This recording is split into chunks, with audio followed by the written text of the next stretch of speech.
इंसान की बनाई हुई तकनीक अब मनुष्य के लिए ही मुसीबत बनने जा रही है। अब किसी आदमी के रिटायर होने पर उसकी जगह रोबोट लेने जा रहे हैं। जर्मनी में कंपनियां रिटायर होने वाले कर्मचारियों की जगह रोबोट ले रही हैं। रोबोट के बढ़ते इस्तेमाल का मकसद देश की करीब आधी कंपनियों में कर्मचारियों की कमी को पूरा करना है। हर साल खाली पदों की संख्या बढ़ रही है। मशीन के पुर्जे बनाने वाली कंपनी SRD में ग्राइंडिंग यूनिट के प्रमुख सेवानिवृत्त हो रहे हैं। श्रमिकों की भारी कमी के कारण जर्मनी में उपयुक्त उम्मीदवार ढूंढना एक चुनौती है। यह काम न केवल शारीरिक रूप से कठिन है बल्कि जोखिम भरा भी है। इन चुनौतियों को देखते हुए कंपनी ने इंसानों की जगह रोबोट तैनात करने का फैसला किया है।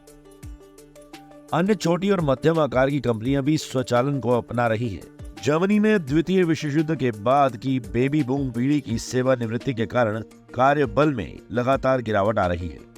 आधिकारिक आंकड़े बताते हैं कि जर्मनी में लगभग 17 लाख नौकरियां खाली हैं। यह आंकड़ा इस साल जून महीने का है। German chamber of commerce and industry का कहना है कि जर्मनी में आधे से ज्यादा कंपनियां खाली पदों को भरने के लिए संघर्ष कर रही हैं। इससे यूरोप की सबसे बड़ी अर्थव्यवस्था को सालाना करीब 100 अरब यूरो का नुकसान हो रहा है। कुशल श्रमिकों की कमी SRD की ग्राइंडिंग यूनिट के प्रबंध निदेशक हेनिंग श्रोएडर ने बताया कि कुशल श्रमिकों की मौजूदा कमी के कारण कंपनी पर विशेष रूप से उत्पादन और शिल्प कौशल में और स्थिति खराब होने की आशंका है। रोबोट भी डर से कांप उठते हैं। स्वचालन इस कमी को पूरा करेगा। अन्य विकसित अर्थव्यवस्थाओं में भी ऐसी ही प्रवृत्ति उभर रही है। ग्लोबल पेरोल और HR सेवा प्रदाता ADP की मुख्य अर्थशास्त्री नेला रिचर्डसन ने कहा कि रोबोटिक्स से लेकर कृत्रिम बुद्धिमत्ता तक उन्नत प्रौद्योगिकियों का प्रभाव गहरा होगा। रिचर्डसन ने रॉयटर्स को बताया कि ये दीर्घकालिक रुझान काम की दुनिया के लिए गेम चेंजर होंगे। हर कोई अपना काम अलग तरीके से करेगा। रोबोट अक्सर लागत प्रभावी और तैनात करने में आसान होते हैं। छोटी और मध्यम आकार की कंपनियां जो अक्सर परिवार के स्वामित्व वाली होती हैं, जर्मन अर्थव्यवस्था की रीढ़ हैं और स्वचालन को भी अपना रही है। इनमें SRD से लेकर बेकरी, लॉन्ड्री और सुपरमार्केट तक शामिल है। इंटरनेशनल फेडरेशन ऑफ रोबोटिक्स की रिपोर्ट है कि पिछले साल जनवरी में 26,000 इकाइयां स्थापित की गई थी। ये आंकड़ा 2018 की तुलना में अधिक था और ये सालाना 4% की दर से बढ़ रहा था। हालांकि कोविड-19 महामारी ने इसे धीमा कर दिया।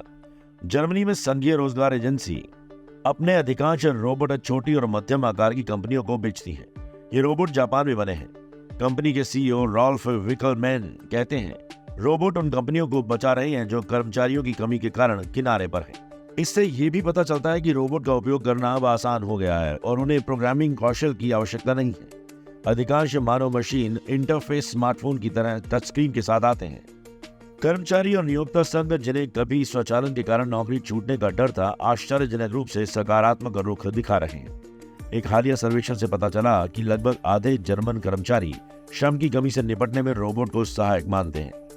रोलिक के रूस ने कहा कि ऑर्डरों की आमद 2022 में स्वचालन के कारणों में से एक है। इसके परिणाम स्वरूप कर्मचारियों को शनिवार को भी ओवरटाइम काम करना पड़ रहा है। रूस ने कहा ये एक अच्छी शुरुआत थी क्योंकि इसे प्रतिस्थापन के बजाय सहायक के रूप में देखा गया था। जर्मनी के मजबूत व्यापारिक संगठनों ने कहा कि रोबोट को केवल लागत में कटौती के लिए नहीं बल्कि दीर्घकालिक व्यापार रणनीति के तहत अपनाया जा रहा है। शक्तिशाली German trade union IG metal के प्रवक्ता ने कहा, ये काम को अधिक स्वस्थ, अधिक रोचक और सुरक्षित बना देगा। डेमलर ट्रक कंपनी की प्रवक्ता ने कहा कि हम भी बड़े पैमाने पर रोबोट का उपयोग कर रहे हैं, खासकर भारी सामान उठाने और कर्मचारियों की शारीरिक स्वास्थ्य चुनौतियों से निपटने के लिए। हालांकि डेमलर के वर्क्स काउंसिल के प्रमुख मैथियास क्रस ने कहा, मनुष्य से अधिक अनुकूलनीय कोई नहीं है। उत्पादन जितना जटिल होगा और जितने अलग अलग रोबोट का उपयोग किया जाएगा, ये उतना ही कठिन होगा।